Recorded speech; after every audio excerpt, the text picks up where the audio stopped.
Sistema misolia. Estiamak lagi boy. Ostras mesti birodi husia. Bilandia birodi husia. Ostras mesti satro dan tidak bar.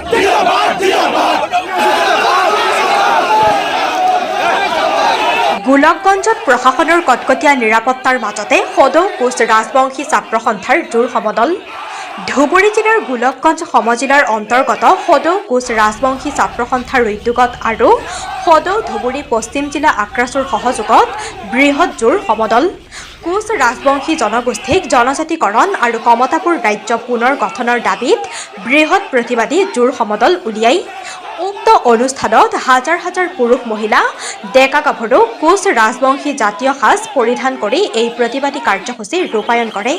কিন্তু প্ৰশাসনে বাধা প্ৰদান কৰাত চিলাৰায় মহাবিদ্যালয়ৰ পৰা জোৰ সমদল গোলকগঞ্জৰ চক্ৰ বিষয়াৰ কাৰ্যালয়লৈকে আহিবলৈ দিয়ে।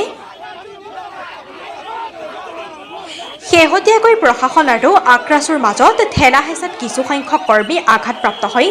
সদৌ কোচ ৰাজবংশী ছাত্ৰ সন্থাৰ সভাপতি আৰু সম্পাদকৰ ভাষণত কয় যে বিজেপি চৰকাৰে কঠোৰ হাতেৰে কোচ ৰাজবংশী ছাত্ৰ সন্থাক দমন কৰিবলৈ বিচাৰিছে, কিন্তু কোনোপধ্যেই মানি নলয় বুলি মন্তব্য আগবঢ়ায়। News desk Bijni first 24।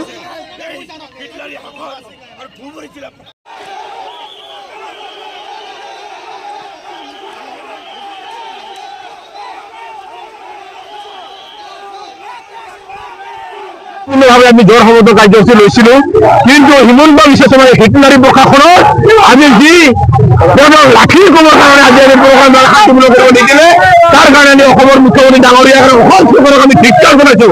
খিলঞ্জীয়াসকলৰ অস্তিত্ব সংকটত পৰাৰ পিছতো তেখেতসকলে আজি খিলঞ্জীয়া কথা নাভাবা এইখন চৰকাৰে আজি পুলিচৰ লাঠি দেখাই আজি আমাক ঠাণ্ডা কৰিব বিচাৰিছে। আমি সদৌ কোচ ছাত্ৰসকলে এটা কথা স্পষ্ট কৰিব বিচাৰিছো, এই ধৰণৰ দমন নীতি ৰঙা চকুই আক্ৰাসী কেতিয়াও ভয় নাখায়, আমি আপোনালোকক ভয় নকৰো।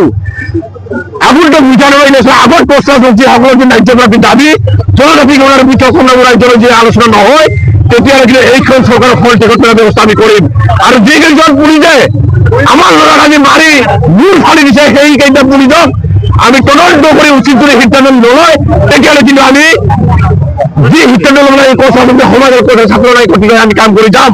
আমাক যিহেতু শান্তিপূৰ্ণভাৱে আমি কৰিব নিদিলে জোৰ সমদল কাৰ্যসূচী, সেইকাৰণে এতিয়া আমি ৰোড ব্লক কৰি আমাৰ যিখিনি মনৰ ক্ষোভ মনৰ বেদনাখিনি আমি দেখুৱাৰ কাৰণে আমি ৰাজপথত বহিছো।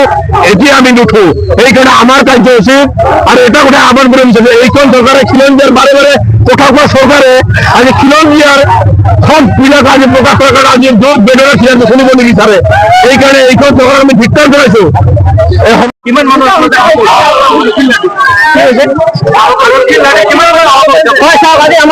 2000 অধিক লোক আমাৰ ইয়াতে জনগোষ্ঠীৰ ৰাইজ আৰু ৰাইজসকল ওলাইছে, কিন্তু দুৰ্ভাগ্যজনক কথাতে আমাৰ অসমৰ আহত